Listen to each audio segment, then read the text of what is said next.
আসসালামু আলাইকুম everyone. Cooking স্টুডিওর আজকের আয়োজনে সবাইকে স্বাগতম। আজ তৈরি করে দেখাবো মাটির চুলায় অরেঞ্জ কেক। এর জন্য একটি মিক্সিং বোলের মধ্যে আমি দুটো ডিম নিয়ে নিচ্ছি। এবার ডিমগুলোকে ভালো করে হ্যান্ড উইক্সের মাধ্যমে ফেটিয়ে নিচ্ছি। এই কাজটি কাঁটা চামচের মাধ্যমে করতে পারেন। হাফ কাপের মতো চিনি দিয়ে চিনিটাকে ভালো করে ডিমের সাথে মিশিয়ে নিচ্ছি।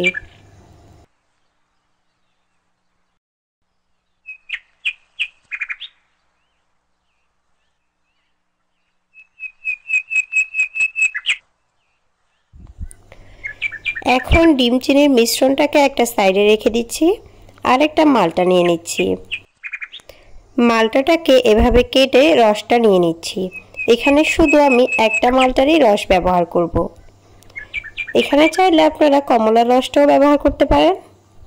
আমি মালটার খোসাটাকে গ্রেট করে নিয়েছি। যাতে সাদা অংশটা না আসে সেভাবে গ্রেট করে নিতে হবে। এখন মালটার রসটাকে আমি ডিম চিনির মিশ্রণের মধ্যে ঢেলে দিচ্ছি।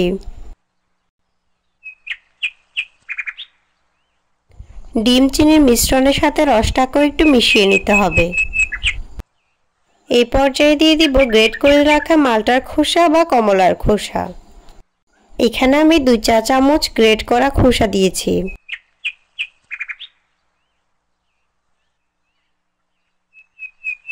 এবার দিয়ে দিচ্ছি 2 টেবিল স্পুন রান্নার রেগুলার তেল।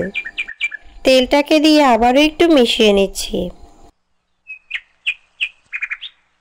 এখন দিয়ে দিব 1 কাপ পরিমাণ ময়দা এবং 1 চা চামচ পরিমাণ বেকিং পাউডার, 2 চা চামচ পরিমাণ পাউডার মিল্ক, 1 চিমটি পরিমাণ অরেঞ্জ ফুড কালার।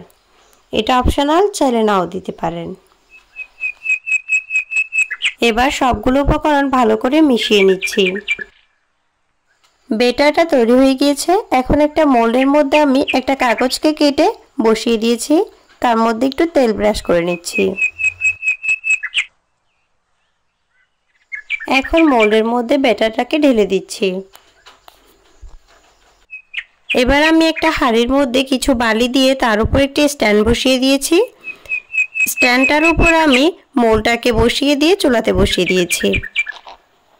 এভাবে আমি কুক করব আধা ঘন্টা। ফিরে এলাম 30 মিনিট পর। ঢাকনাটাকে উল্টিয়ে আমি একটি কাঁটা চামচের সাহায্যে দেখে নিচ্ছি কেকটা সম্পূর্ণ হয়েছে কিনা। আমার কেকটি একদম রেডি। এখন আমি এটাকে চুলা থেকে নামিয়ে নিচ্ছি। কেকটা ঠান্ডা হওয়ার পর আমি এটাকে মোল্ড আউট করে নিচ্ছি। কেকটার সাইডেও খুব সুন্দর একটা কালার এসেছে। আজকের মাটির চুলায় তৈরি কেকের রেসিপিটি ভালো লেগে থাকলে আমার চ্যানেলটিকে সাবস্ক্রাইব করে লাইক, কমেন্ট, শেয়ার করবেন এবং পাশে থাকবেন।